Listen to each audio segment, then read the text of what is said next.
పిరావత్ రవినాయక్ అన్నగారికి మనస్ఫూర్తిగా ధన్యవాదాలు తెలియజేస్తా ఉన్నాను. ఈ తెలంగాణ రాష్ట్రంలో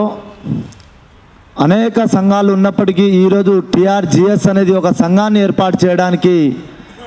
దీని వెనకాల ఒక సుమారుగా 6 నెలల యొక్క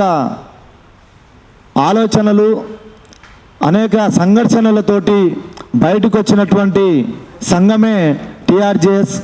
రవణకు మరొకసారి ధన్యవాదాలు చెప్తున్నా. ఈ సభకు ముఖ్య అతిథిగా వచ్చినటువంటి వికలాంగుల రాష్ట్ర కార్పొరేషన్ చైర్మన్ ముత్తునేని వీరయ్య గారికి, మన ఫిష్ అండ్ గోట్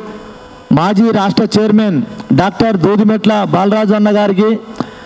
మన ఈ టీఆర్జీఎస్ రాష్ట్ర వేదికపై ఉన్నటువంటి గిరిజన సంఘం నాయకులకి, మన టీఆర్జీఎస్ నాయకులకు, ముందున్నటువంటి నాయకులకి, అదేవిధంగా మన ఎలక్ట్రానిక్ మీడియాలకు, అదేవిధంగా ప్రింట్ మీడియాకు, ప్రతి ఒక్కరికి పేరు పేరున టీఆర్జీఎస్ రాష్ట్ర కమిటీ మరియు నా తరపున ప్రత్యేక ధన్యవాదాలు, శుభాకాంక్షలు తెలియజేస్తా ఉన్నాను. టీఆర్జీఎస్ అనే దాంట్లోనే బలమైన ఒక వాదం ఉంది. తెలంగాణ రాష్ట్ర గిరిజన సంఘం అంటే ఈ రాష్ట్ర వ్యాప్తంగా ఒక బలమైన సమస్యల అధ్యయనం చేసి దాని పరిష్కార మార్గాన్ని అతి తక్కువ టైంలో ఎలా పరిష్కారం చేయాలనే ఉద్దేశంతో కొన్ని లక్ష్యాలను పెట్టుకొని ముందుకొచ్చిందే టీఆర్జీఎస్. అందులో నాకు అనిపిస్తుంది, మన రవి అన్న గతంలో చేసిన విద్యార్థి ఉద్యమం నుంచి నిన్నటి వరకు, ఈ సంఘం ఈరోజు ఏర్పడితే నిన్నటి వరకు చేసిన అనేక కార్యక్రమాలు, అనేక పోరాటాలు, అది రాష్ట్ర స్థాయిలో, మన కేంద్ర స్థాయిలో గుర్తింపు పొందినటువంటి అణు విద్యుత్ కేంద్రాన్ని అట్లాంటి ఆపడంలో చేసిన పోరాటము, పోడు భూమి పోరాటము, రిజర్వేషన్ పోరాటము, తండా గ్రామ పంచాయతీ పోరాటము, ఇంకా చెప్పాలంటే మారుమూల తండకు పిఏపల్లి మండలము, అక్కడ ఉన్నటువంటి ఒక మారుమూల తండే, దానికి సుమారుగా 10 కిలోమీటర్ల దూరం పోతే కానీ ఆ తండా గురించి తెలియనటువంటి పరిస్థితిలో ఒక రవి అన్న ఆధ్వర్యంలో వెలుగు తీసినటువంటి, అక్కడ ఉన్నటువంటి బంజారా తండలో సమస్యలను బయటికి తీసినటువంటి సమస్యలను రాష్ట్ర కేంద్రం గుర్తించే విషయంలో చేసిన పోరాటం కానీ, అనేక తండాలో నీటి సమస్య మీద కొన్ని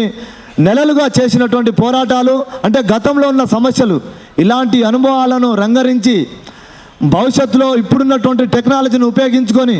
ప్రపంచవ్యాప్తం మొత్తం మన చేతిలో ఉన్నటువంటి సాంకేతిక పరిజ్ఞానాన్ని మన వర్గాలకు అందించడంలో, విద్యని, వైద్యాన్ని, ఉన్నటువంటి రాజకీయ ఆర్థిక స్థితిగతులను మన గిరిజన ప్రజలకు వివరించి, రవి అన్న అనే ఆధ్వర్యంలో అతని టీం నుంచి ఈ తెలంగాణలో ఉన్నటువంటి టీఆర్జీఎస్ సంఘం, ఈ ఆవిర్భవించే సంఘం మరో కొత్త ఆవిష్కరణగా చరిత్రలో నిలిచిపోయే విధంగా అనేక సంఘర్షణలు, ఆలోచనలతోటి, మేధావులతో చర్చించిన తర్వాత మాత్రమే ఈ టీఆర్జీఎస్ అనే సంఘం ఈరోజు కొత్తగా మన తెలంగాణ రాష్ట్రంలో ఆవిర్భవించిందని తెలియజేస్తున్నాను. సంఘం ఏర్పడిన తర్వాత ఏం చేయాలనే ఆలోచనలు మొత్తం రానున్న కాలంలో మరింతగా మీడియా ముందుకు మన తెలంగాణ గిరిజన వర్గానికి,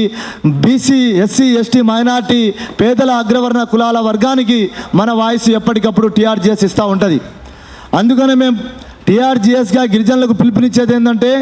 ఇప్పటికీ మనం ప్రపంచవ్యాప్తంగా ఎదగాల్సినటువంటి అన్ని అంశాలలో రావాల్సినటువంటి అన్ని హక్కులు, ఐక్యరాజ్య సమితి నుంచి గ్రామ పంచాయతీ వరకు రావాల్సిన అన్ని అంశాల మీద ఆలోచించి మేధావులను కలిసి వాళ్ళను ఒప్పించి వివిధ రాష్ట్ర ప్రభుత్వాలు, కేంద్ర ప్రభుత్వాలకు మనకున్న అవకాశాలను బట్టి, అది మెయిల్ కావచ్చు, ట్విట్టర్ కావచ్చు, వాట్సాప్ సోషల్ మీడియా వేదిక అయినా కావచ్చు, మన బలాన్ని రోజు రోజుకు పుంజుకొని ఒక బలమైన సంఘంగా ఏర్పడి ఈ సమస్యలు వాళ్ళ వల్ల పరిష్కారం కాకపోతే భవిష్యత్తులో మనమే చేతిలో తీసుకొని ఈ టీఆర్జీఎస్ వేదికగా మనం పరిష్కరించే దిశగా ఎదిగే విధంగా అందరి సహకారాలు ఉండాలని, ఇది ఏ వర్గానికి, ఏ ప్రాంతానికి, ఏ పార్టీకి అతీతులుగా కాకుండా అందరికీ కలుపుకొని ముఖ్యంగా గిరిజన హక్కులను కాపాడడంలో, గిరిజన హక్కులను సాధించడంలో అనునిత్యం ముందుండి పోరాడుతుందని తెలియజేస్తూ ఈ అవకాశం ఇచ్చిన పెద్దలకు ధన్యవాదాలు తెలుపుతూ ముగిస్తున్నాను. Thank you.